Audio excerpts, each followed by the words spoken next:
You already know what happens next. You've seen this episode before. You know the exact moment the music swells. You know the line coming before the character says it. You know who survives, who doesn't, and exactly how your chest will tighten in the last 5 minutes. And you press play anyway. Maybe it's late at night when the world feels a little too loud. Maybe it's Sunday afternoon and the week ahead already weighs something. Maybe you just finished something new, some ambitious, critically acclaimed show everyone said you had to watch, and the moment it ended, you went straight back to something you've seen 4 times already. And somewhere in that moment, there's a small flicker of something. Not quite guilt, not quite shame, but this vague sense that you should be watching something new. That rewatching the same shows is a kind of retreat, a small failure of curiosity. This video is going to gently challenge that. Because what's actually happening when you rewatch, what's really happening, is far more interesting than you think.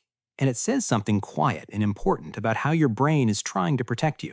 Here's the thing about the brain that most people never fully internalize. It is, at its core, a prediction machine. Everything your mind does, every perception, every decision, every moment of comfort or anxiety is filtered through this one relentless process of trying to predict what comes next. Psychologists call this predictive processing. Your brain isn't passively receiving the world, it's constantly generating models of it, forecasting, anticipating. And genuine, unresolved uncertainty is metabolically expensive. It is, in a very literal sense, exhausting. This is why novelty can feel exciting and draining at the same time. A new show asks your brain to hold open loops, track unfamiliar characters, resist the urge to predict. You're engaged, yes, but you're also working. A familiar show asks your brain to do almost none of that. It already knows. And there's something the brain loves, deeply loves, about already knowing. But here's where it gets more personal. Think about when you rewatch. Really think about it. Not just what you watch, but when. After a hard day, during a bout of anxiety you can't quite name, when a relationship feels uncertain, when you just made a decision you're not fully sure about, when you're tired in a way that sleep doesn't fix. This isn't random. Psychologist Cristel Russell, one of the few researchers to study this seriously, found that people don't rewatch to escape reality so much as to regulate their emotional state, to access comfort, familiarity, and a specific kind of internal quiet. The word she used was self-continuity. Familiar stories give us back a version of ourselves we recognize, a version that knows how things turn out. And that's worth pausing on.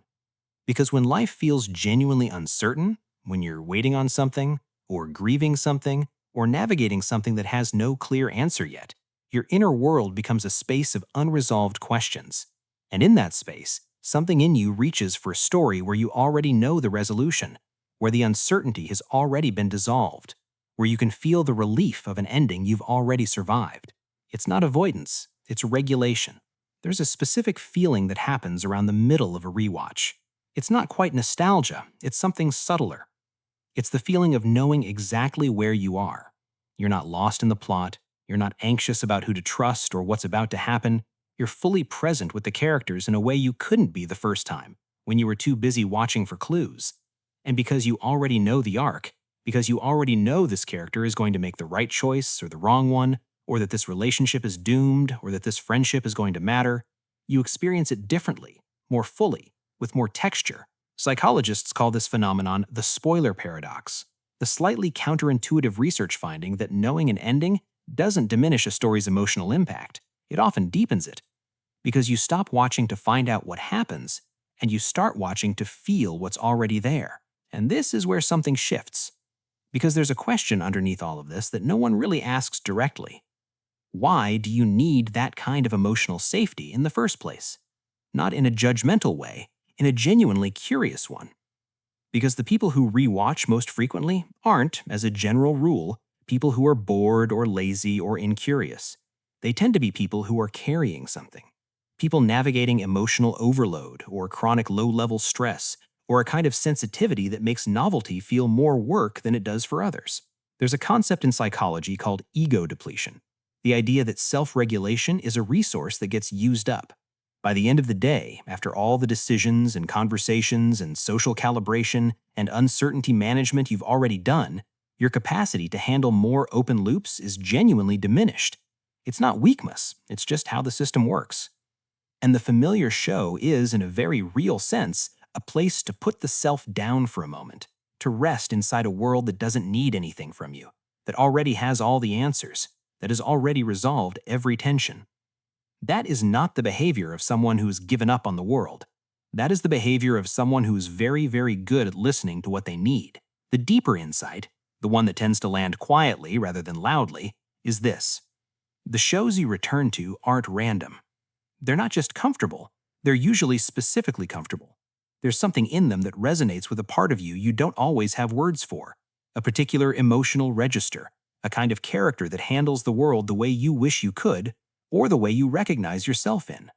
A story about belonging, or about redemption, or about people being genuinely kind to each other in ways that feel rare. The show isn't just a habit, it's a kind of self-portrait. When researchers asked people about their most rewatched content, what emerged wasn't a story about escapism, it was a story about identity. People returned to shows that reflected back something they needed to see, some version of themselves, or some version of a world they wanted to believe in. So the question worth sitting with isn't, why do I keep rewatching this?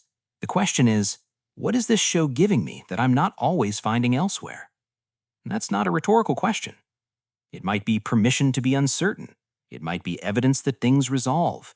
It might be the feeling of watching people love each other well, or fail honestly, or start over. It might just be a particular kind of quiet. Whatever it is, it's not nothing. It's not a flaw in your character or a gap in your intellectual curiosity. It's a signal, a very consistent, very patient signal from some part of you about what you actually need. You don't have to act on it. You don't have to turn it into a project of self-discovery, but it might be worth noticing, because the version of you that keeps pressing play on that same show in that specific quiet hour, that version of you knows something. If this brought something into focus for you, if you found yourself in what we talked about today, there's probably more to explore. The psychology of comfort, of emotional regulation, of the quiet stories we tell about ourselves, we go into all of it here. There's no pressure to make sense of everything at once. Some things take a few rewatches to fully understand.